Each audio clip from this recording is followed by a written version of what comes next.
with Mr. Cleanface. We're on Roommate Films Bread Talk. How you doing today, Mr. Cleanface? I'm good, man. Great. Thank y'all for having me today. Yes, so this is one of the OGs from the South. And some of y'all might not know who this man is. Maybe some of y'all might not even know the name. So I'm gonna ask you first, sir, how did you get the name Cleanface? I got the name Cleanface because the era that I was brought up in, you were really known by your name. And I was hanging around a couple of people, and because of their actions, it would make my face dirty. So when I decided to just get from around everybody and reinvent who I am, so people know that I do good business, I do straight business, I do transparent business. I name myself Cleanface because that's who I am, that's just how I live. So when you do business with me, or if I give you my word is my word. I just keep it clean, you know. Okay, and when you say business, what kind of business? The business that I'm in is music and movies and books today. I started off in music, but now I branched off into other areas. Nice. First off, I want to ask you, how did you get into music? I grew up in a neighborhood called Norwood.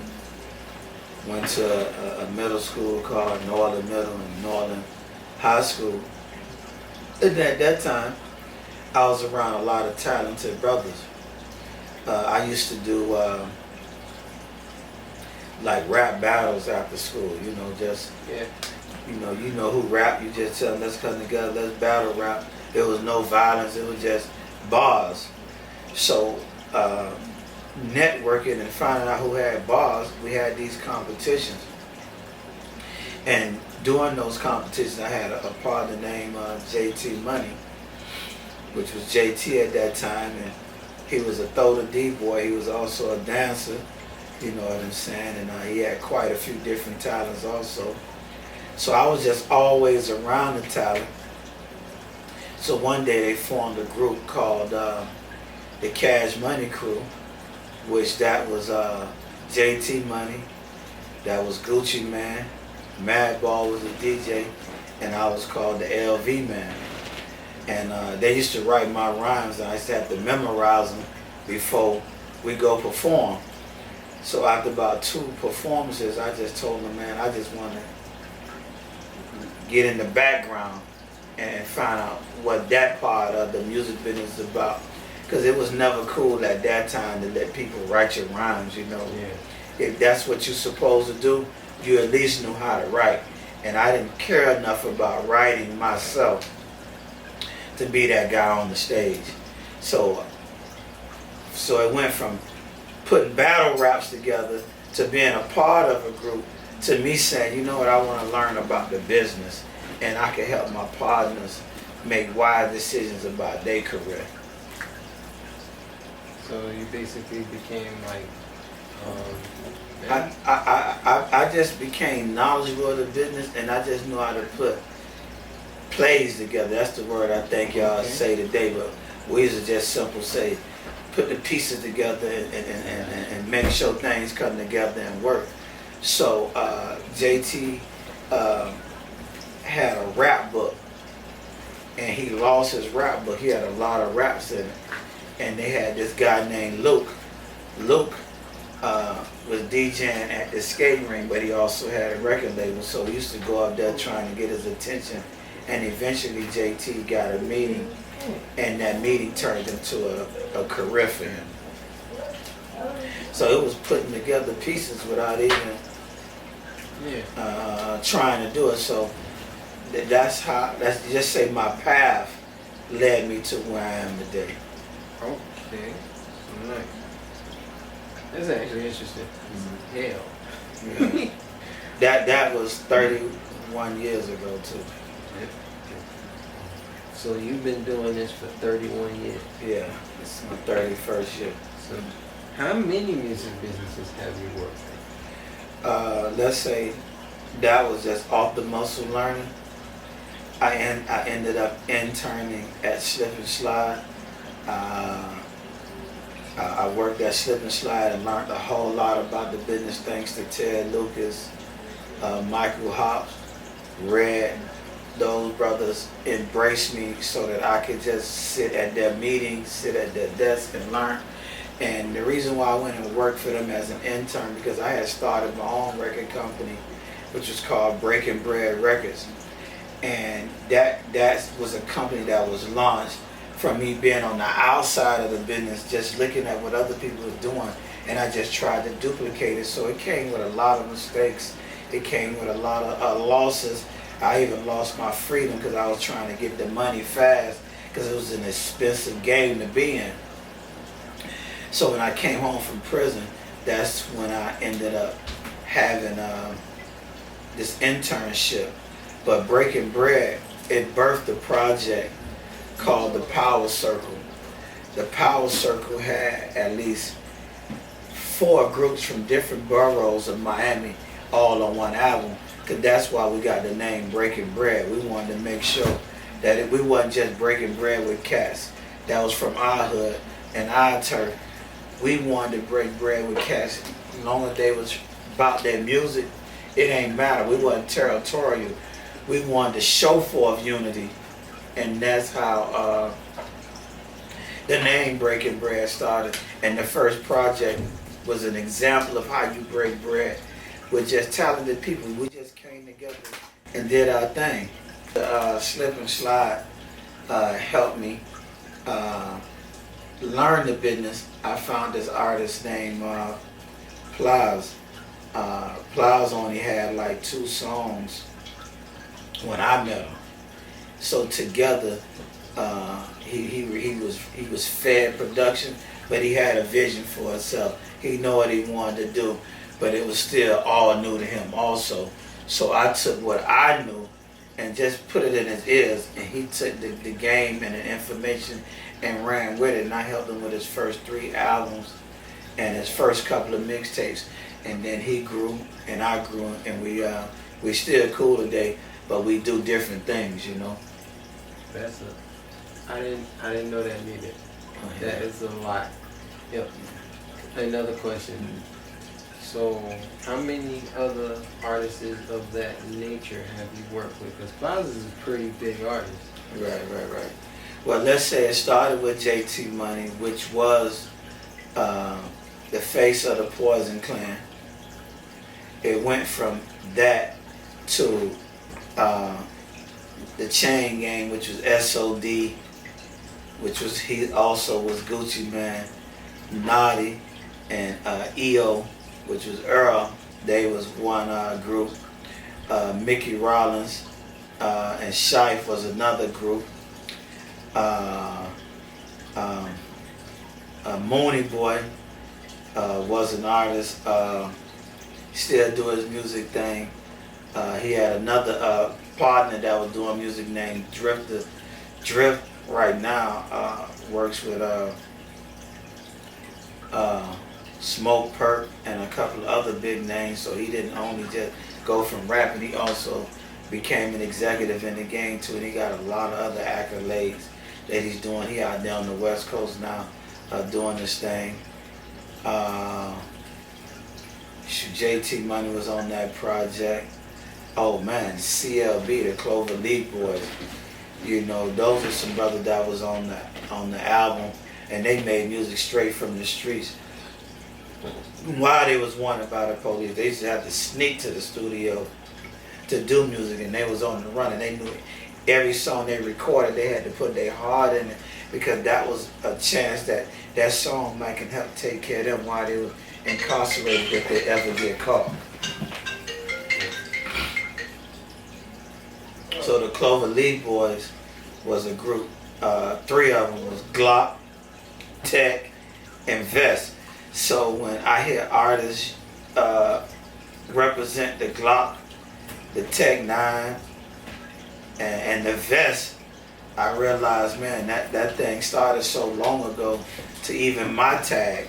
I had a personal tag on my car that said AK-47 because I was a young, dumb jit. knowing I'm carrying this in the car, why would I put that on the tag of my car? You know, but that was the breaking bread era. And a lot of people still know about that. It was real quality music. It really helped us get educated. They went out and did shows. My little brother, which is one man, he actually had took the name. I didn't know he took the name, but it's my little brother. He can have it. But I seen he had reincorporated it. He went and got his own CDs. He learned what he saw from me. My son was there with me. He manages artists. He helps with producers. He promotes events. So it rubbed off on them, and they still love it, you know. And so after that, you have Slip and Slide, which I work with Ross. I work with Trick. I work with the Dunk Riders. I work with Iceberg. I work with Trina for some years. I work with Slip and Slide. You know, I went from intern. The first project that I had at Slip and Slide was Deuce Poppy. Deuce Poppy had a song, man, that I found in their catalog. It was called Lose Your Mind. And me and Deuce Poppy traveled up and down the East Coast in a van and dropped that song off the radio. And I helped made a name for myself through the Deuce Poppy project. Then came Plow's project. And right around the time I got up with Plows, I met Ball Greasy. So me and Ball Greasy been riding for like 15 years. And he's Mr. Bayday himself, you know. Got a #1 record with Snoop Dogg, got a #7 record with his song Nice and Slow with the Freddie Jackson on the record. So, and then along the way, Bobby Shmurda, through a brother named Dizzy Flores and D both from Hard Time Records. Then after Bobby Shmurda, it was Zoe Dollars. God bless the dead. Dave just passed away. Had to do that was like yesterday morning, man. The brother who had Zoe at that time, who I did the business to help Zoe get signed to Epic through me and Donnie Flores with his venture with Future. Man, this thing going on and on. Then after Zoe Dollars,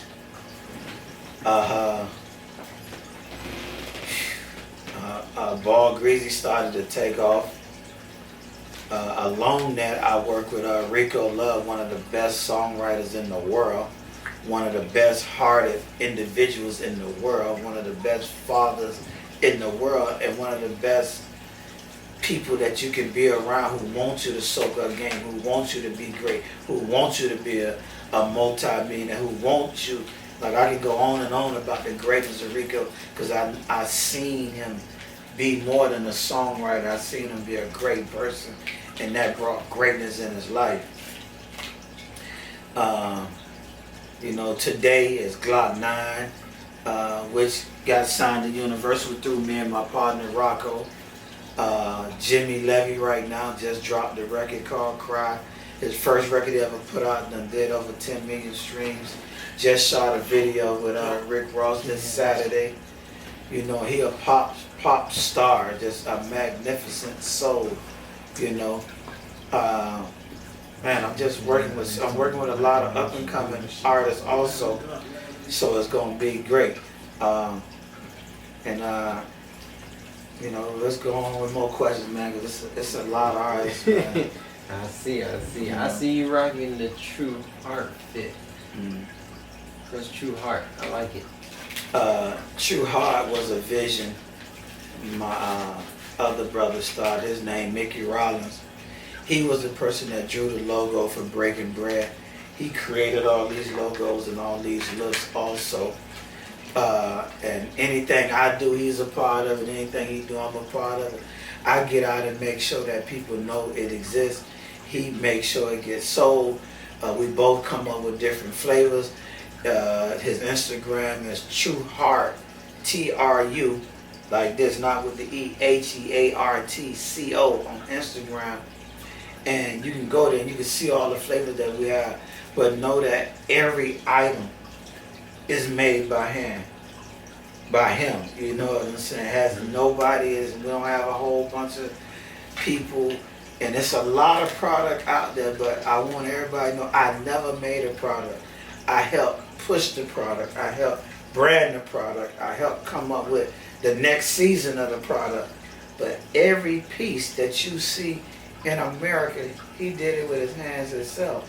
So if you really want to support a brother, no, they don't even have a whole bunch of machines. The man put all this, go on there, you'll see his new clean face green Playboy set that he just started. That's hard, you know what I'm saying? And it's growing, man. We 5 years in the game. We ain't gave up. It's growing. More and more ideas and more relationships and more collabos is on his way. You know, so shout out to Mickey Rollins, man. And also he was part of the ownership of Breaking Bread, and he was an artist, man. So we always want to show you how you have to have your hands in more than one thing, man, that's positive. Dang, I just learned so much today. I'm not gonna lie to you. But that's all we have for the night. Just shocked the hell out of me. How old you are? I'm 23. How old are you? I'm 49 this year. So for all the young people, young niggas that don't know, now you know. I'm clean faced, man. And I represent y'all, man. I represent the concrete. I represent the street. I represent that moment you say, you know what, I need to wake up because I'm wilding. I need to do something better. I was that dude. I was that cat that loved Swiss cheese in homes. And I was that cat that they love Swiss cheese with me sitting in my car. So I just want you to know it ain't always gravy. You ain't always the one on the other side of the gun. Sometimes somebody coming at you. But because I changed people, places, and atmospheres, my life, it has taken a change. So I'm that guy that represents y'all, man. I'm that guy that don't look down on you. I'm that guy that love you. I'm that guy that'll help you. So whatever's going on out there, once y'all see this, man, I want y'all to remember, man, bread talk. I want y'all to remember, was it in the room? Talk, man. What was the name of the network? Roommate Films, bread Roommate talk. Films, yeah, I want y'all to remember, man, these are humble beginnings for these little brothers, man. That's why I came through, because I respect humble beginnings. I respect when nobody wouldn't tell me the game. I ended up losing my freedom, catching 15 years. Just because nobody showed me the game, nobody guided me. So when I see little brothers trying to get it, I respect y'all, bro. I respect how you get your paper. I respect your flaws, and I respect your change. So I just want y'all to stay tuned in. Check me out at cleanface_management. I got a lot more to show you, and watch for these brothers to grow, man. God bless you. It's Clean Face. Just came through kicking it at Roommate Films. Yeah.